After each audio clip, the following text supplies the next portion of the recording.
Sex. Religion just has a big problem with it. They just don't think you should be messing around with that stuff. In fact, to listen to our right-wing Christians here in America carry on about it, you'd think all there was to being a moral person was sexual restraint. God knows it's all they talk about. You can be a liar, a bully, and a bigot, but as long as you're not engaged in any unauthorized fucking, you're Jake with God. Here in the West, we have Paul of Tarsus to thank for the last 2,000 years of morbid sexual aversion. Saint Paul, as he is amusingly referred to. Paul was 100% anti-sex. He didn't think anybody should be having any kind of sex for any reason at any time. Just no. And he says it right out in this, what's it called? The first letter to the Corinthians. He says, don't have sex. He says if you gotta have sex, well then get married and have sex with your spouse because, as he puts it, it is better to marry than to burn. And what a lovely reason to get married. So that you can have a piece of ass handy when you're really horny. But he goes farther than that. He says that married people, and of course back then he was talking about heterosexual married people, he said that married people should not be having sex with each other. He said that, the ideal relationship is where the man and the woman are living together as brother and sister, which, to my mind, kind of raises the question of why you'd get married in the first place, but maybe that's just me being contrary. Now, if our Christians over here want to bash gay people, they love quoting Paul because he did say a lot of really horrible things about LGBT people, which are all, by the way, completely batshit crazy. But you will not hear those same Christians getting up in their pulpits on Sunday mornings and telling the married straight people in their audience that they're not allowed to have sex with each other, because they know they'd be talking to an empty room in no time if they tried to put that one over. But, oh, you want to bash the gays? Yeah, let's read Paul. He made a lot of sense. Thomas Babington Macaulay, the great historian, once said that the Puritans hated bear baiting, not because it gave pain to the bear, but because it gave pleasure to the spectators. Now, the mindset that has infected all of Western civilization, even if you weren't raised religiously, you have this mindset that I have railed against over and over again in all the videos I've made for this channel, and that is dualism. Dualism believes that the spiritual world and the material world are separate from each other. To have dealings with the spiritual world, you must withdraw from the material world, and engagement with the material world pulls you away from the spiritual world. And if you're committed to this idea because of your religion, you can find yourself in some very, very dark places. Because if the spiritual world and the material world are separate from each other and are opposite to each other, and the material and the spiritual world is the good world, then it then follows that the material world is the bad world. So any pleasure we derive from material experience must automatically be bad, or at the very least held under the gravest suspicion and doled out in tiny amounts only on very special occasions. And this can get you to thinking happiness bad, suffering good, wealth bad, poverty good, pleasure bad, total absence of pleasure good. And that can even get you all the way to pleasure bad, pain good. And there are religious sects in this world whose adherents whip themselves until their backs bleed, and they wear horrible, scratchy, painfully uncomfortable underclothes underneath their street clothes, so that they're in pain all the time because they want to impress an infinite being with how little they care about their physical bodies and the physical world that those bodies inhabit. An activity that the infinite must find bewildering, because when it looks at your body, all it sees is itself being your body. It doesn't perceive any conflict between the spirit and the flesh, as the religious folks used to put it. Because from the infinite's perspective, it's all the same thing. The material world is the infinite joyfully interacting with itself, rejoicing in its own creativity, its infinite creativity. It doesn't see a conflict there. And even the less extreme religious groups won't allow singing and dancing because that makes you feel good. They don't allow music because music is of the devil. They won't allow delicious food or sumptuous clothes because those things draw attention to your body and to the bodies of others. And our bodies and their pleasures are the biggest boogeyman of all to these people. Do you see why I'm always railing against dualism and the dualist mindset? Because this is what it does to people. It sets parent against child, sibling against sibling, neighbor against neighbor, culture against culture, country against country. And it does all of that because it sets an individual person against themselves. Now, people like you and me who know the nifty things we know that everything is made out of God. The universe is composed of the substance of spirit and is therefore all good. The chair you're sitting in is God being a chair. The air you're breathing is God being air. I'm God being me. You're God being you. It's all God.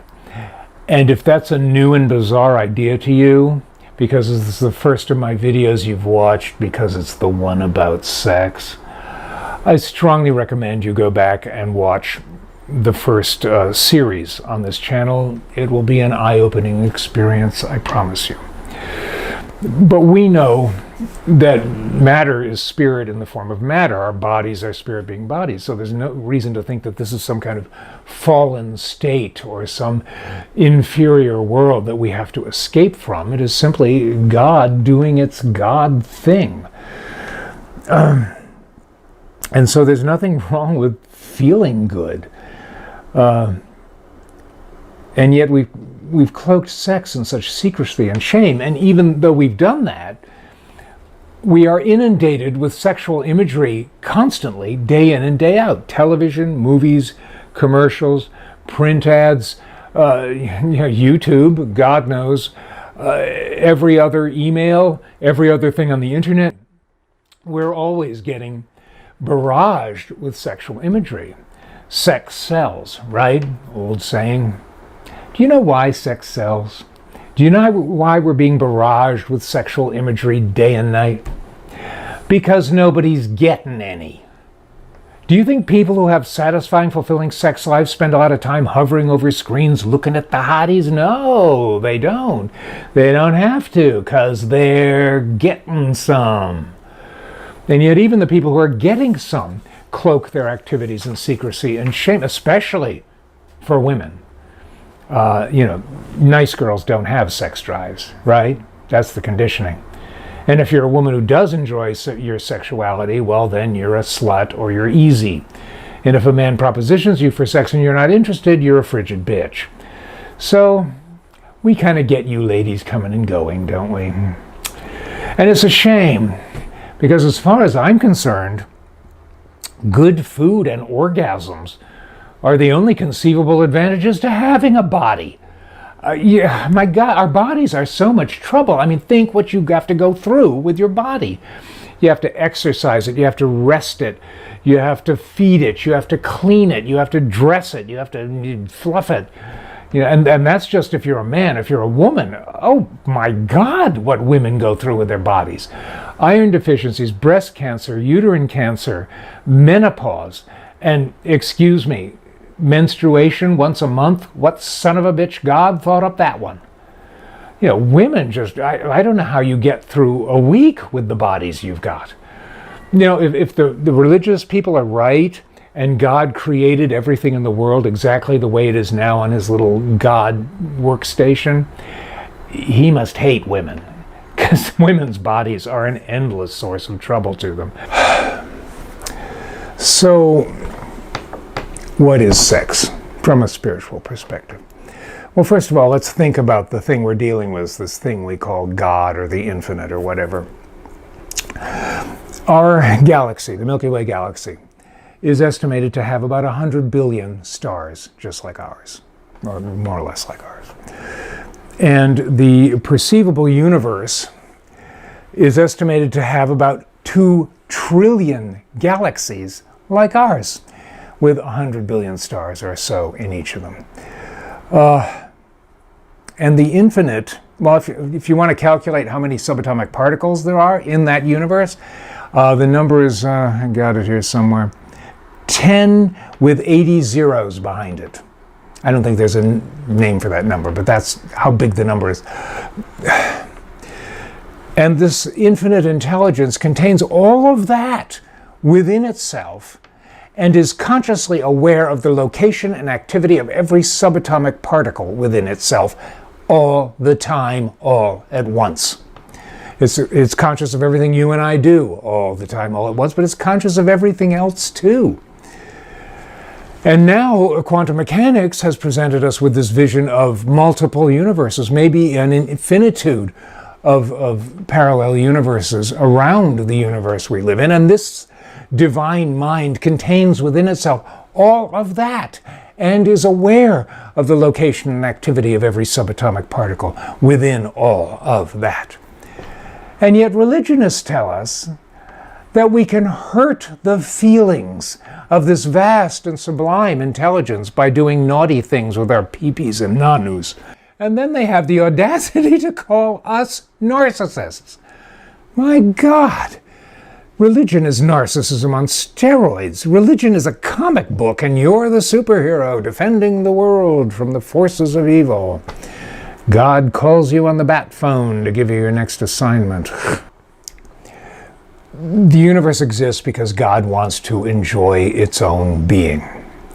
So when you and I listen to beautiful music, or eat delicious food, or cook delicious food, or write beautiful music, or build a bridge, or balance the books, or start a new business, or raise healthy, sane children, and all the wonderful creative things we humans can do, the infinite is doing those things through us. It is seeing through our eyes and hearing through our ears, tasting with our mouths. It is experiencing what we experience, and it loves it. It loves our infinite variety. So if you're feeling an impulse to have sex, if you're really horny, you don't need to transmute that into some airy, fairy, spiritual thing about love or something. You just want to feel pleasure. Your body wants to feel physical pleasure. There's nothing wrong with that. And know that the infinite wants to feel that through you. Yes, it's true. God wants to do the hunka-chunka through you. Remember that the next time you're sitting around moaning and groaning about how hard up you are because it's so hard to meet good people, and I'm too thin, or I'm too fat, I'm too old, I'm too ugly, I'm too psychologically damaged. Listen to me. Whatever you got, throw some glitter on it and get it out there. Take it from a guy with silver hair. Your life in this world is limited. You have a sell-by date. So don't piss it all away talking smack about yourself. Throw some glitter on it and put it out there, because God is going out there with you. The supreme power of the universe has your back. In fact, God wants you to get laid more than you do. I leave you today with the words of the great H.L. Mencken, who once said, "Puritanism is the haunting fear that somebody somewhere might be happy."